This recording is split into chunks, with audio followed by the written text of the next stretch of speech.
우리 구주 예수님께서 이 땅에 나셨습니다. 그 은혜가 우리를 살렸고 그 은혜가 우리의 삶의 자리에 일평생 길이 되어지고 생명이 되어지고 진리가 되어 주셨습니다. 그분을 늘 마음에 또 우리의 삶의 자리에 중심에 두고 그 은혜를 따라 축복의 삶을 살아가는 저와 여러분의 일생이 되어지기를 주님의 이름으로 축원드립니다. 오늘은 성탄절입니다. 우리를 위해 이 땅에 오신 예수님, 평화의 왕으로 오신 예수님, 그 예수님에 대하여 함께 말씀을 나누고자 합니다. 성탄절은 우리가 지금처럼 보내는 이러한 성탄절은 주 4세기 이후에 시작되었고 기독교 최대의 명절인 동시에 전 세계의 축제의 날이 되었습니다. 성탄절 하면 떠오르는 것들이 참 많이 있지요. 마국간, 동방박사, 크리스마스 이브, 화이트 크리스마스. 오늘은 화이트 크리스마스이더라고요. 온 세상이 하얗게 덮인 그런 하늘, 그런 땅이 되었습니다. 산타클로스와 썰매, 루돌프 사슴, 크리스마스 트리, 캐럴, 카드, 실, 크리스마스 양말과 선물 등 메리 크리스마스 인사와 함께 연말을 보내며 연시를 준비하는 그런 시간이 바로 성탄절 하면 떠오르는 것들이지요. 그러면 이 모든 것들은 무엇을 경축하는 걸까요? 이 모든 것들은 다 어디를 향하고 있는 것일까요? 성탄절은 하나님의 아들 예수님께서 메시아로 이 땅에 오심을 기념하는 절기이지요. 바로 아기 예수로 이 땅에 오심을 기뻐하며 하나님께는 영광을, 그 은혜를 입은 이들에게는 그 기쁨을 누리는 참된 평화가 임하게 되었음을 선포하는 것이지요. 교회력에 있어서 성탄절은 부활절과 함께 예수님의 구속 사역의 시작을 알리는 날로서 매우 중요합니다. 우리 예수님께서 이 땅에 오셔서 우리 하나님의 말씀, 아버지의 그 말씀에 순종하는 그 자리에 이 땅에 오심이 되었고 또 그분의 모든 삶의 자리가 다 우리를 구속하여 주시는 구속사역의 모습이었음을 보게 됩니다.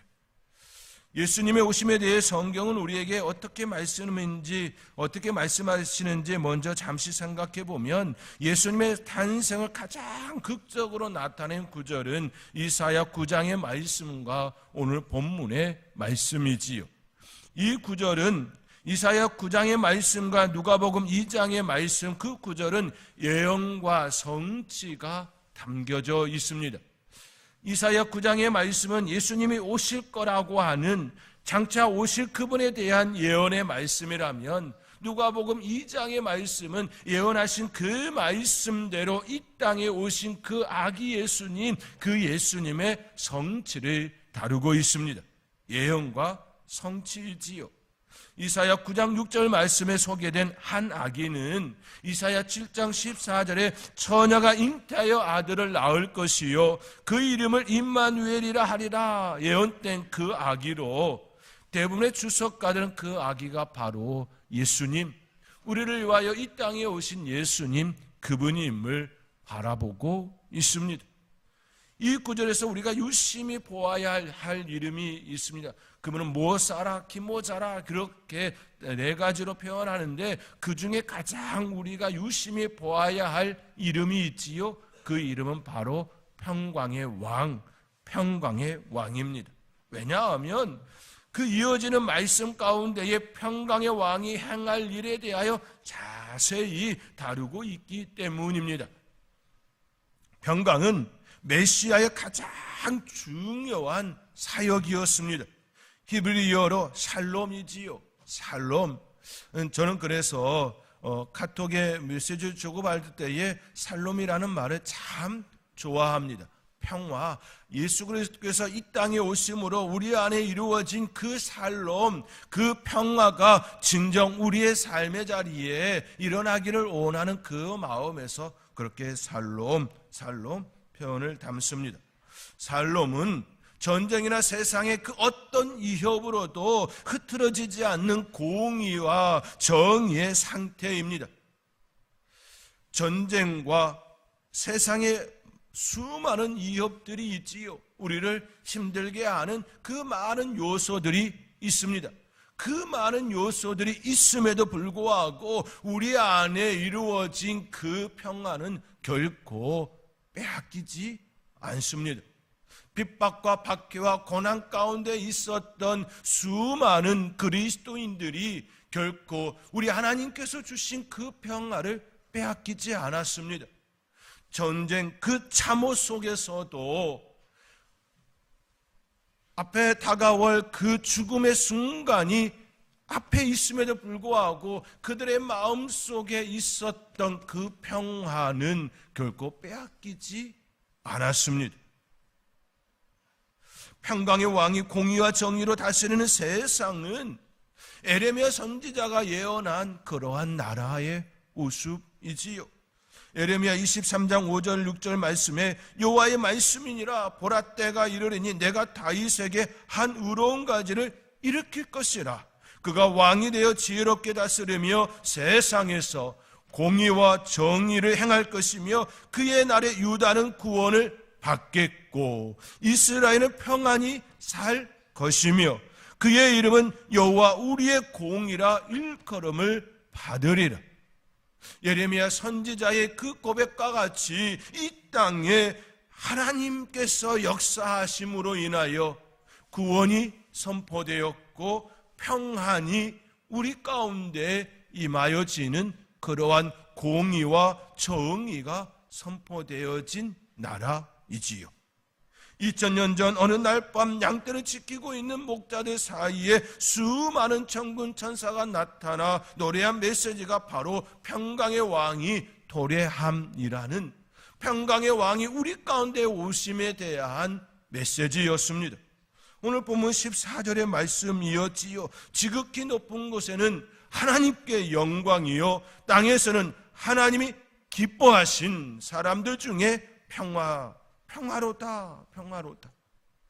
하나님이 기뻐하신 사람들 중에 평화로다 말씀하셨지요. 모든 사람들에게 다 주시는 평화였지만 모든 사람들을 위하여, 온 인류를 위하여 시대와 공간과 그 인종과 모든 것들을 초월하여 온 인류를 위한 그러한 평화였지만 모든 사람들에게 임하여진 평화가 아니라 하나님이 기뻐하신 사람들 중에 평화로다 선포되었습니다. 모든 이들이 그 은혜를 누리고 있는 건 아니지요. 지금도 예수 그리스도 밖에서 구원받아야 될 그 영혼들이 있음은 우리가 너무나도 잘 알기에 우리가 받은 그 평화가 아주 특별한 은혜임을 고백하지 않을 수가 없지요. 이 노래는 그동안 인류가 기다렸던 평화가 임하였다라는 내용이지요. 이 평화는 정말적이고 완전한 평화입니다. 이 평화는 어떠한 특정한 이들에게 한한 것이 아니라 온 백성에게 울려 퍼진 평화의 메시지, 평화 그 자체였습니다. 가난한 사람들에게, 약자들에게, 사회적으로 배척당하는 이들에게, 미숙한 사람들에게, 죄인들에게, 그리고 유대인만이 아닌 이방인들에게도 주어지는 평화였습니다. 우리는 다 이 속에 속한 자들이었지요. 이방인이었습니다. 죄인이었습니다. 사회적 약자들이었습니다. 그러한 우리에게 하나님께서 이처럼 평화의 메시지를 선포하셨고 그 평화의 메시지대로 그 은혜를 입게 되었습니다. 이 평화를 가져온 메시아는 화려한 궁궐의 아름다운 침대의 비단보가 아니라 강보에 쌓여 마구간의 구유에 놓였습니다. 가난과 갓난아기의 힘없음, 그 무력을 표시하는 강보와 그 위에 누워 등장한 아기 메시아, 이 이야기는 동서고금에 없는 유일한 방식의 등장이었습니다. 평강의 왕으로 오신 그 모든 이들은 화려함 속에 등장을 하였습니다. 빵빠레를 울리고 많은 사람들에게 내가 그러한 존재다라고 그러한 대관식의 그 화려함이 있는 모습들이었습니다. 그러나 하늘 보좌를 버리시고 이 땅에 오시는 그 예수님은 가장 연약함, 가장 힘없음, 돌보지 않으면 한순간도 지킬 수 없는 그 존재로 이 땅에 오심이었습니다. 이러한 방식은 십자가에서도 또 한 번 우리를 통하여 우리를 위하여 또 보게 되지요. 바로 십자가의 힘없이 달리신 메시아입니다. 능하심이 있음에도 불구하고 천군 천사를 명하여 로마 병정들을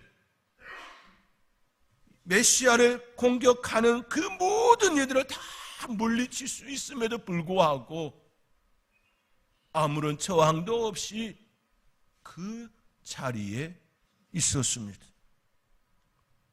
사도행전 2장 36절 말씀에 그런즉 이스라엘 온 집은 확실히 알지니 너희가 십자가에 못 박은 이 예수를 하나님의 주와 그리스도가 되게 하셨느니라.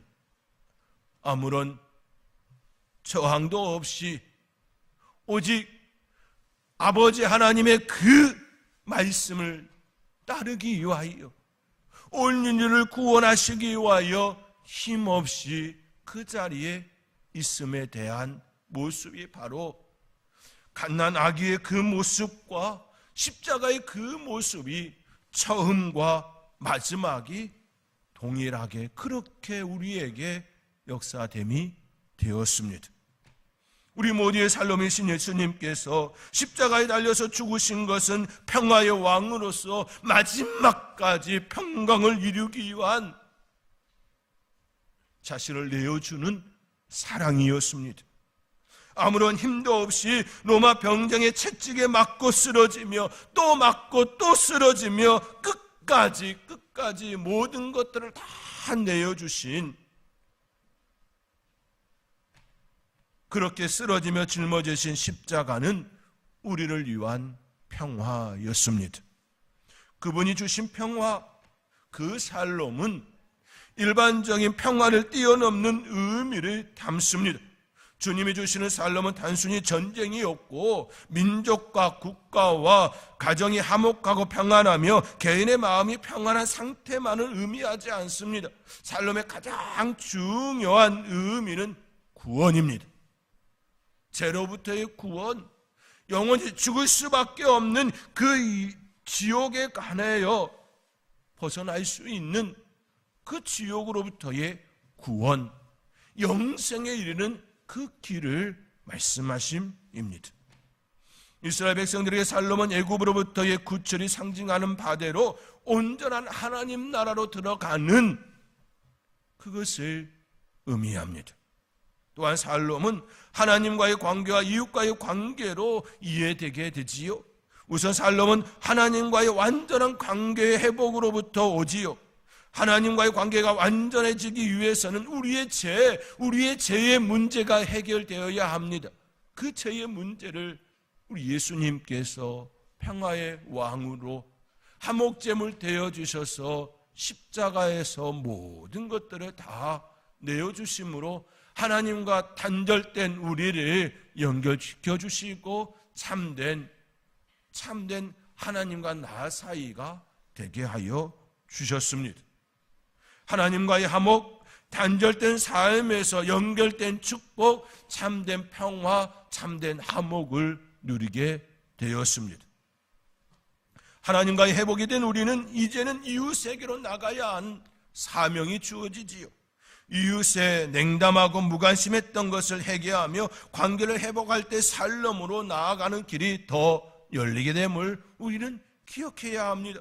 서로 긍휼히 여기고 서로의 짐을 나누고 남을 나보다 더 낮게 여기고 서로 사랑함으로 참다운 살롬을 이룰 수 있어야 합니다. 이것이 바로 우리 하나님께서 원하시는 모습이고 우리 하나님께서 십자가를 통하여 우리에게 바라시는 삶이기 때문입니다. 예수님은 바로 이것을 우리에게 부탁하셨고 명령하셨습니다. 하나님과 이웃사랑은 분리가 하나이고 이것이 온 율법과 선지자의 강령이라 말씀하신 것처럼 우리 예수님께서 우리에게 부탁한 명령이고 또 우리를 향한 사랑의 메시지였습니다. 그렇기에 에베소서 4장 31절 32절 말씀에 너희는 모든 악독과 노함과 분냄과 떠드는 것과 비방하는 것을 모든 악의와 함께 버리고 서로 친절하게 하며 불쌍히 여기며 서로 용납하기를 서로 용서하기를 하나님이 그리스도 안에서 너희를 용서하심과 같이 하라. 우리가 우리의 이웃에 대하여 용서해야 하는 이유가 하나님이 우리를 용서하여 주셨기 때문이라 말씀하고 있습니다. 우리는 바로 이러한 삶을 살아야 합니다. 이러한 삶은 우리의 선택이 아니라 의무이며 책임임을 이처럼 아기 예수님으로 오신 그 예수님이 마지막 십자가의 죽음으로 우리에게 보이신 평화였고 우리를 향한 사랑의 메시지였습니다. 어느 목사님이 다음과 같은 말을 하며 참 감사하다 표현하는 것을 들었습니다. 그 목사님은 자신이 목사가 된 후에 교회에서 일어나는 일들에 대하여 특히 예배에 대하여 그리고 교회에서 실시하는 일들에 대하여 선택이라는 단어를 사용하지 않게 된 것에 대하여 참 감사하다는 말을 들었습니다. 다시 말해 그 목사님은 목사님이 되신 이후에 한 번도 교회 가는 것에 대해 자신의 선택이라고 선택 상황이라고 생각하게 되지 않았다라는 말씀이지요. 모든 것이 당연한 일, 마땅히 해야 할 일, 선택이 아닌 그냥 해야 할 일이 되었다라는 것이 참 감사하다라는 표현이었습니다. 새벽에 교회 가는 일, 당연한 일. 새벽에 눈이 오고 아무리 추워도 새벽에 교회 가는 일, 당연한 일. 수요 예배에 교회 가는 일, 당연한 일. 비바람이 치고 태풍이 불고 그 어떤 상황이 되어져도 가는 건 당연한 일. 금요 기도에 가는 일, 당연한 일. 배고프고 춥고 어려움이 있을지라도 가는 건 당연한 일. 주일에 교회 가는 일, 당연한 일. 어떠한 일이 있을지라도 가는 건 당연한 일. 교회 일을 하는 것 당연한 일. 교회에서 사는 것 당연한 일. 모든 것이 당연한 일, 마땅히 해야 될 일로 받아들여진 이유, 그 모든 것들은 다 감사한 일이요, 불평이나 불만이 사라지게 되었다라는 말씀이었습니다. 그 말씀을 듣고 나니 저도 그렇더라고요. 어느 순간 선택이라고 하는 것이 다 사라졌습니다. 예배드리는 것, 기도하는 것, 교회에서 섬기는 것, 일하는 것, 그건 선택사항이 아니라 당연한 일, 당연한 일이었습니다. 선택할 수 있다고 여겨지는 그 순간부터 우리는 불평과 불만이 일어나지요. 그러나 당연한 일을 당연하게 해야 되는 일로 여겨지는 그 순간부터 불평과 불만은 사라지게 됩니다. 오직 감사만이 남게 되지요. 사랑하는 성도 여러분, 우리 구주 예수님께서 그렇게 이 땅에 오셨습니다. 아버지의 말씀을 따라 내가 선택할 수 있는 일이 아니라 당연한 일, 겟세마네 그 동산에서 기도할 때에도 선택이길 바라였으나 선택이 아닌 당연한 일, 마땅한 일, 당연히 죽어야 하는 일로 십자가를 짊어지셨고 십자가에서 죽으셨습니다. 예수님께서 하신 모든 일들은 선택이 아닌 마땅한 일, 당연한 일, 내가 해야 할 일이었습니다. 그 당연하게 여긴 그 일로 인해 우리는 은혜를 입었습니다. 이것이 바로 평화입니다. 마땅한 일로, 당연한 일로 여긴 그 예수님께서 지신 그 십자가, 이 땅에 오신 그 아기 예수로 가장 연약한 모습으로 오신 그 마땅히 여긴 그 일이 우리에게 주신 평화였습니다. 우리를 위하여 마땅히 여기고 당연한 일로 여기고 이 땅에 오신 그 예수님을 감사함으로 받아들이며 그 은혜 가운데 살아가는 저와 여러분의 삶이 되어지기를 주님의 이름으로 축원드립니다.